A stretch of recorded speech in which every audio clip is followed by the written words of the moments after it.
বর্তমান তরুণ সমাজ বিশেষ করে মেয়েদের মধ্যে বিমানবালা নামক পেশাটির প্রতি বেশ আগ্রহ সৃষ্টি করেছে। কিন্তু এই পেশাটি নারীদের জন্য কতটুকু নিরাপদ?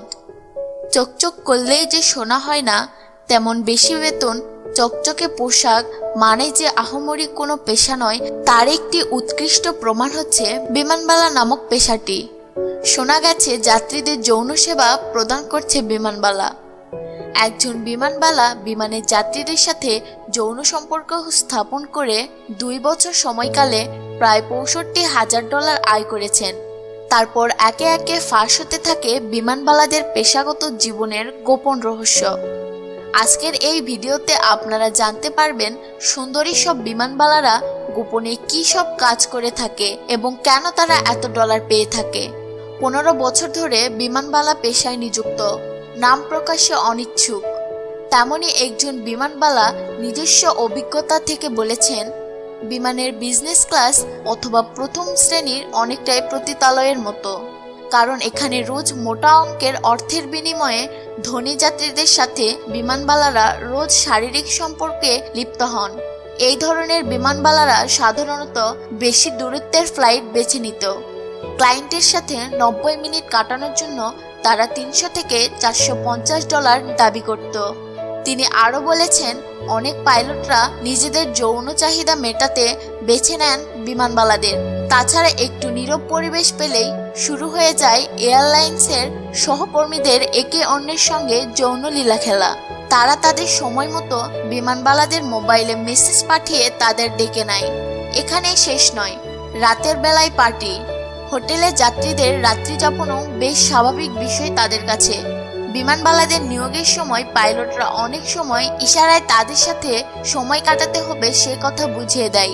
একটি সীমাক্ষায় দেখা গেছে 718 জন বিমানবালার মধ্যে 21% স্বীকার করেছে যে তারা ফ্লাইটের সহকর্মীদের সাথে যৌন সম্পর্কে লিপ্ত হয়েছে ও 14% বলেছে যে তাদের যাত্রীদের সঙ্গে যৌন সম্পর্ক ছিল।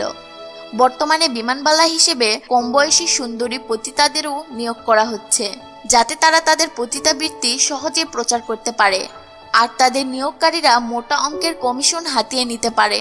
প্রায় বিমানবালাদের বয়স 21 বছরের কম হয়ে থাকে।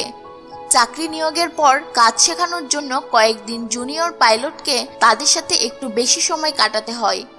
আর বিমানবালারা ভেবে থাকে তারা হয়তো পাইলটের কাছে একটু বেশি স্পেশাল।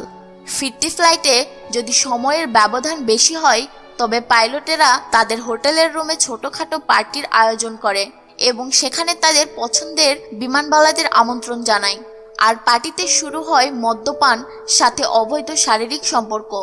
অথচ প্রায় পাইলটরাই বিবাহিত হয়ে থাকে।